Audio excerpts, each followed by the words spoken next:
Hello students, class 10 आज हम discuss करने वाले हैं कंट्रोलिंग कोऑर्डिनेशन इन प्लांट्स। तो प्लांट में किस तरह का मूवमेंट होता है, वो क्या मूव कर पाते हैं नहीं कर पाते हैं, इन सब चीज़ों को आज हम डिस्कस करने वाले हैं। रैपिड रिवीजन है अपनी इस क्लास में, तो फटाफट चीज़ों को चलिए समझते हैं।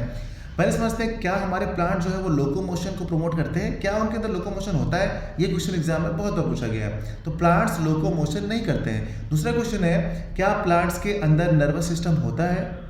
बिल्कुल भी नहीं होता है। प्लांट नर्वस सिस्टम को कंटेन नहीं करते हैं, उनके अंदर सिर्फ एंडोक्राइन सिस्टम होता है। ये बातें एग्जाम में बहुत बार पूछी गई है बच्चों, इनको ध्यान रखिएगा।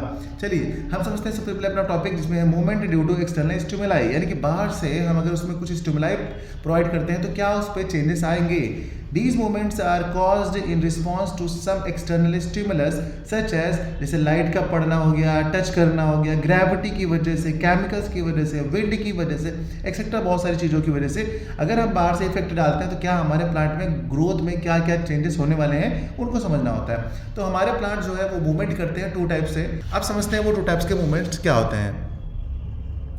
तो हमारे जो प्लांट्स हैं ना वो टू टाइप के मूवमेंट को प्रोवाइड करते हैं, tropic movements and nastic movements. जो ट्रॉपिक मूवमेंट होता है वो रिलेटेड टू ग्रोथ होता है और जो नेस्टिक मूवमेंट होता है वो रिलेटेड टू ग्रोथ नहीं होता है, यानी कि नॉट रिलेटेड टू ग्रोथ। तो सबसे पहले हम समझ लेते हैं ट्रॉपिक मूवमेंट्स के बारे में, यानी कि हमारी जो प्लांट की ग्रोथ होती है वो किन किन फैक्टर्स पे इफेक्ट करती है। बस खाली आपको इतना ही ध्यान रखना है। लाइक जैसे मैं आपको बताने वाला हूँ फोटोट्रॉपिज्म, जियोट्रॉपिज्म, कैमोट्रॉपिज्म, हाइड्रोट्रॉपिज्म, थिग्मोट्रॉपिज्म। बस इन 5 चीज़ों के नाम याद रखने हैं और ये किन किन चीज़ों से इफेक्ट होते हैं, बस इतना ही आपको पढ़ना है बच्चों।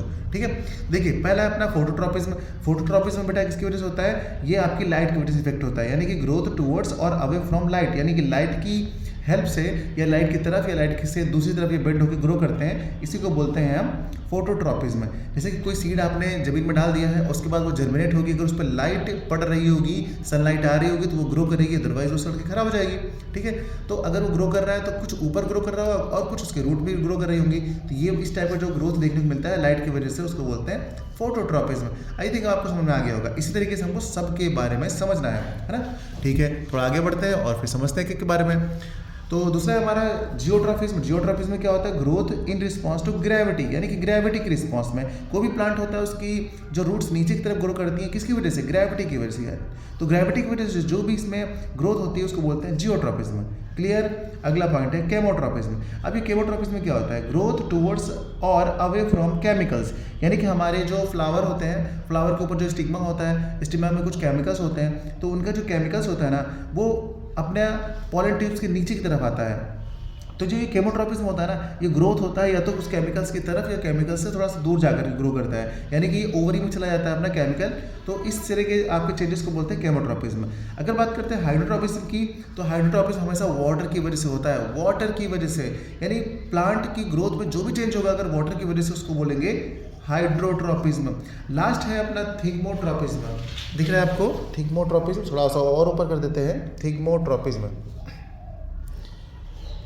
थिग्मोट्रॉपिज्म में क्या होता है, grow in response to touch. अगर आपके टच करने से उसमें कुछ चेंजेस आ रहे हैं, कुछ ग्रोथ की, उसकी ग्रोथ में जो चेंजेस आ रहे हैं, ग्रोथ में कह रहा हूँ, सिर्फ ऐसा नहीं कि छू लिया और चेंज आ गया ना, टच करने से उसकी ग्रोथ में जो चेंजेस आ रहे हैं उसको बोलते हैं थिग्मोट्रॉपिज्म। यानी कि आपको ये 5 चेंजेस ध्यान रखने हैं, बस इसी में से क्वेश्चन आपको बच्चों मिल जाएगा।